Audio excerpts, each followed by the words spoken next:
Bonjour à tous, aujourd'hui je voulais vous faire un nouvel update lecture. Alors, cette fois on va parler d'une bande dessinée, d'un recueil de poèmes et d'une non-fiction. Alors, le premier livre dont je vais vous parler c'est... J'allais encore dire Injustice, mais non, Injustice. Injustice, les dieux sont parmi nous, année 2, première partie, donc c'est le tome 3. Alors moi à chaque fois je me trompe, je ne sais pas pourquoi, je pense que c'est le tome 2 ou 4, mais jamais le tome 3. Mais non, c'est bien le tome 3, oui. Donc le tome 3. J'ai commencé cette série il y a un petit moment et j'adore en fait. J'adore parce que... Alors comment expliquer pourquoi j'adore sans passer pour une malade. J'aime beaucoup parce que on a deux idéologies qui vont se heurter en fait. On a l'idée de Superman.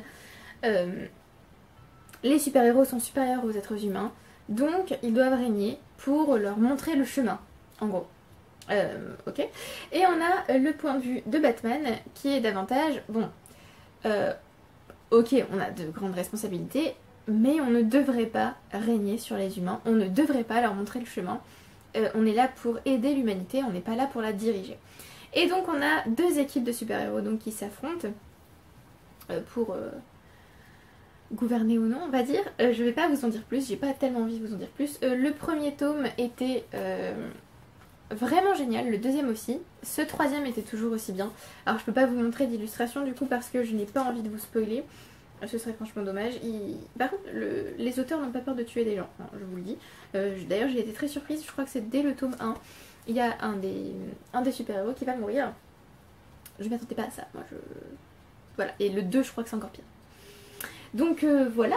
Très bien, bah merci beaucoup, c'est cool, c'est top, dis donc. Et donc on continue sur cette lancée dans le tome 3. Qu'est-ce que je vous ai mis sur le tome 3 Oui, bon, j'ai mis que ça devenait de pire en pire en fait, puisqu'il y a de nouvelles, on va dire de nouveaux personnages qui vont arriver. En fait, ils vont arriver pour tenter de tirer leur épingle du jeu, ils trouvent un intérêt à la situation clairement. Et le personnage qui va se faire amadouer dans ce tome ne se rend pas compte qu'en fait ce personnage se moque de lui. Donc voilà, j'avais envie de secouer des personnages dans ce livre, je vous le dis. Régulièrement j'ai envie de secouer des personnages comme ça. Alors comme je vous l'ai dit dans le tome 1, hein, Superman est convaincu qu'il doit régner sur... alors régner... Pas vraiment régner mais que c'est lui qui doit guider l'humanité vers quelque chose de plus sain et tout ça. Et en fait il est, au fur et à mesure des tomes, il est tout simplement incapable de se reprendre en fait. C'est-à-dire que on est dans une spirale de violence qui est terrible et Superman ne se rend pas compte qu'à l'origine il n'était pas là pour ça. Je veux dire, est-ce que vraiment, enfin, quand on regarde le Superman qu'on connaît tous et quand on regarde les films Superman, peut-être pas les récents, peut-être pas les derniers, mais ceux d'origine, hein, l'histoire d'origine de Superman, à aucun moment on se dit, mais évidemment Superman c'est la violence. Mais non. Et du coup là c'est un peu en fait retirer le côté doux et le côté protecteur et le côté sécurisant de Superman pour en faire un espèce de dictateur et c'est pas du tout rassurant. Pas du tout rassurant. Et alors il y a un truc en plus dans ce tome, alors attendez je crois que c'est dans celui-là, mais oui c'est dans celui-là.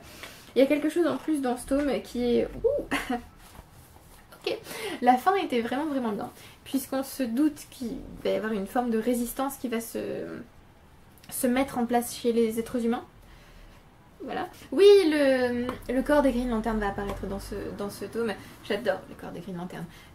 Je suis, je pense, la seule personne sur cette planète à avoir apprécié le film Green Lantern juste parce qu'il y a Green Lantern dedans et que j'adore ce super-héros dans les comics et j'adore le corps des Green Lantern et donc j'étais contente de le voir à l'écran. Voilà, je pense que du coup je suis la seule au monde. Parce que c'est vrai qu'en fait ce film n'était pas forcément le meilleur film de la Terre. Maintenant j'y pense. Mais donc voilà. Donc j'adore les Green Lantern et ils apparaissent ici. Donc j'étais ravie. Je vais tenter de vous les montrer peut-être. Sans rien vous spoiler, ce serait bien.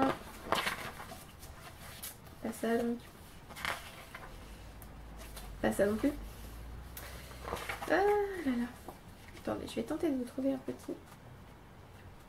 Il y a aussi Shazam qui va apparaître ici d'ailleurs.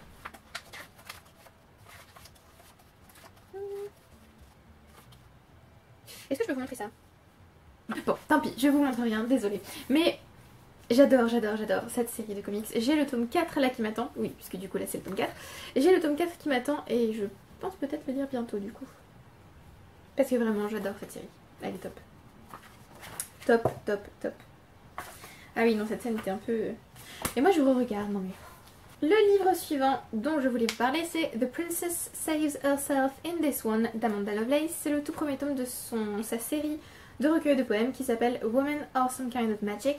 J'ai lu tous les livres dans le désordre. Enfin, j'ai lu le tome 2 d'abord, le tome 3 et ensuite le tome 1. Donc voilà. Le tome 2 c'est The Witch Doesn't Burn in This One et le tome 3 c'est The Mermaid's Voice Returns in This One. Je pense que j'ai préféré The Witch Doesn't Burn in This One. Alors, ce livre, c'est son premier tome, c'est son premier recueil de poèmes dans la série. J'ai trouvé qu'il était intéressant, comme tous les autres recueils que j'ai lus d'elle, il aborde des sujets assez lourds et il tente de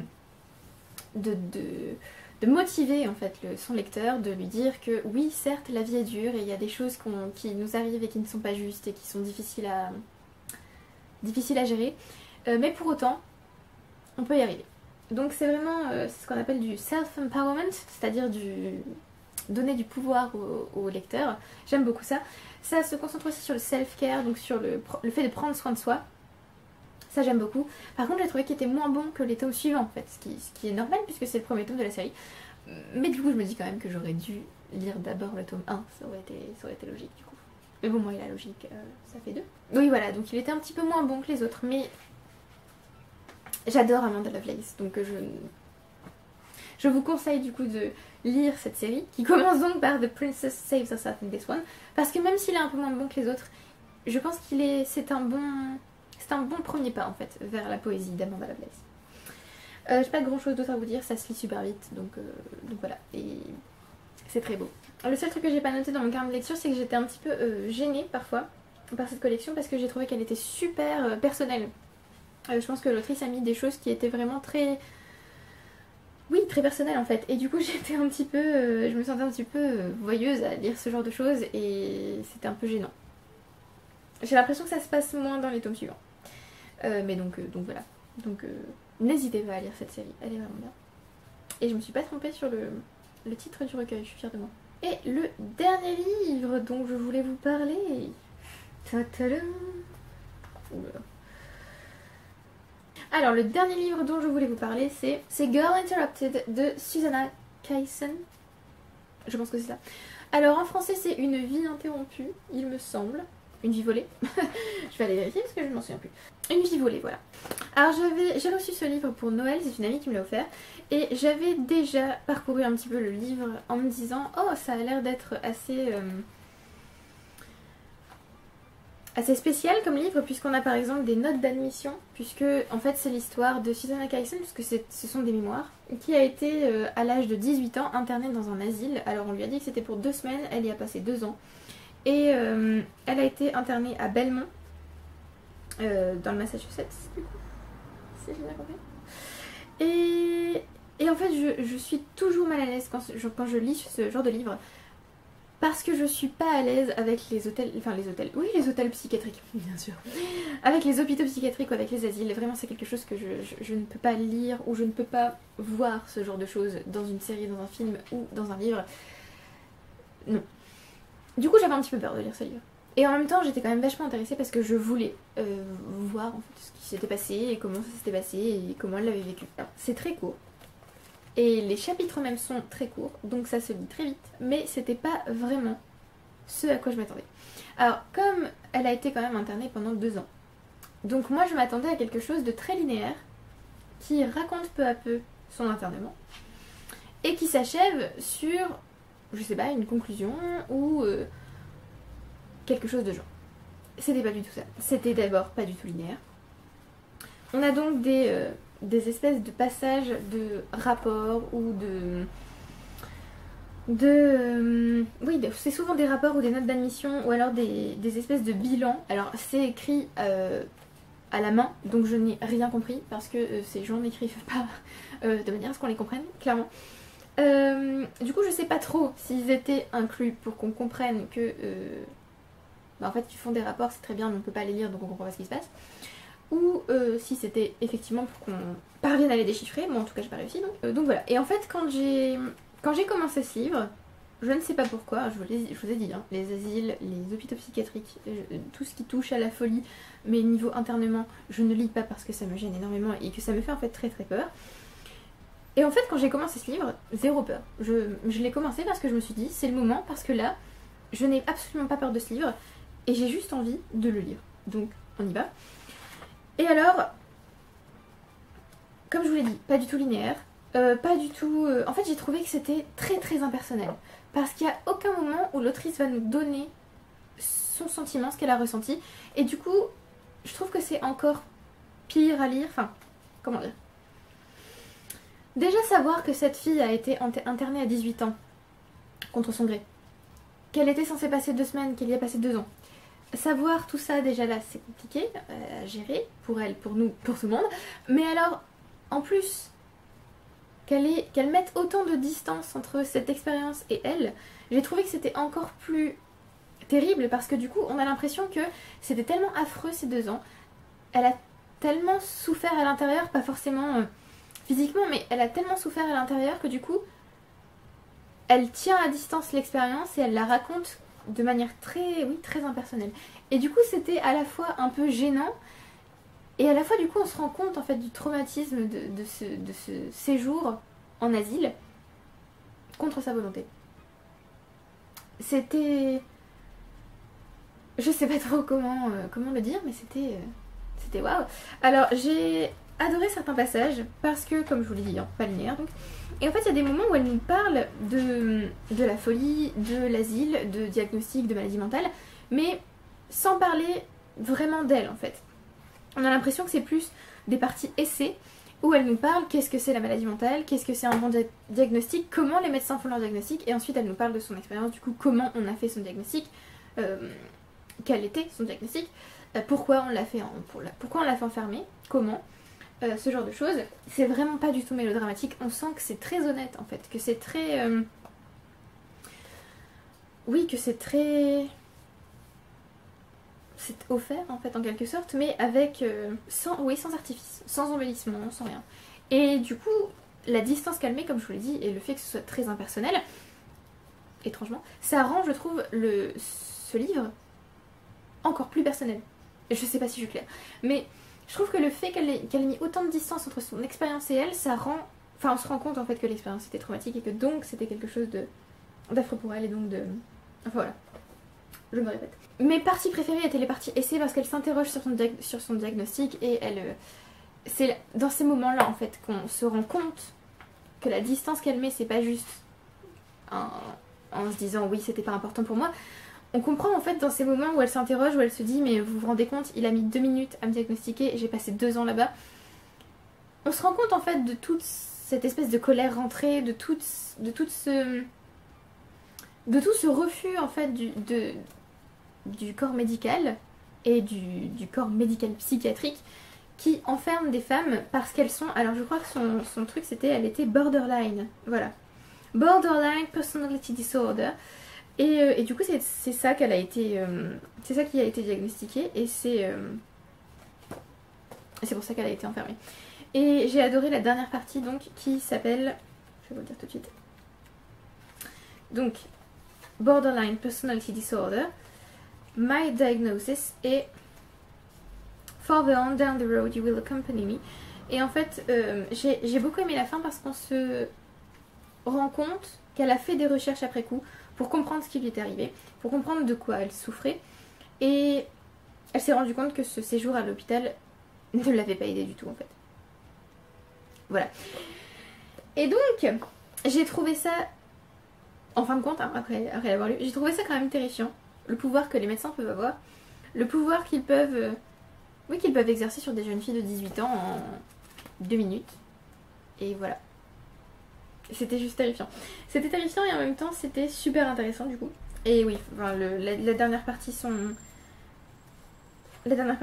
est ma préférée. Ah oui, attendez, il y avait aussi Mind vs Brain que j'ai...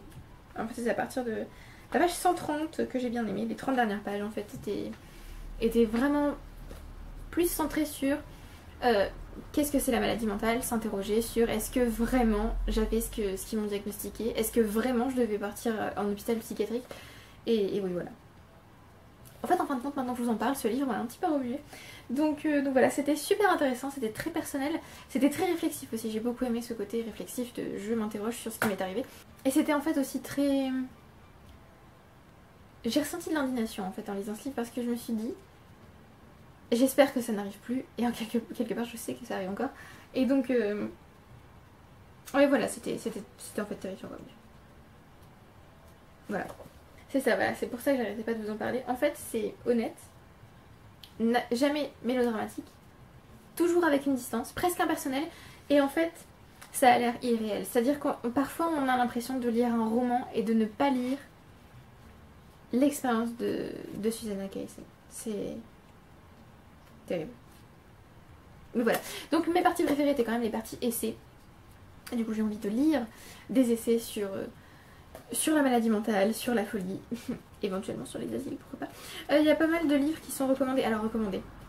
En fait c'est Virago Press, c'est ça oui. La maison d'édition c'est Virago Press et à la fin ils mettent plusieurs livres en lien en quelque sorte avec le livre qu'on vient de lire. Donc il y avait Mad, Bad and Sad, A History of Women and the Mind Doctors from 1800 to the Present de Liza Apignanesi, qui est déjà dans ma wishlist. When She Was Bad de Patricia Pearson, Towards Emotional Literacy de Susie Orbach, The Female Malady, Woman Madness and English Culture 1830-1980, qui est déjà dans ma wishlist, Skating to Antarctica de Jenny Diski, Time Out of Mind de Jane Lapotaire, The Drama of Being a Child d'Alice Miller, You Just Don't Understand, Women and Men in Conversation de Deborah Tannen, How to Stop Time, Heroine from A to Z de Anne Marlowe, What's Really Going On Here, Making Sense of Our Emotional Lives de Susie Orbach, The Yellow Wallpaper and Selected Writings de Charlotte Perkins Gilman, et c'est tout.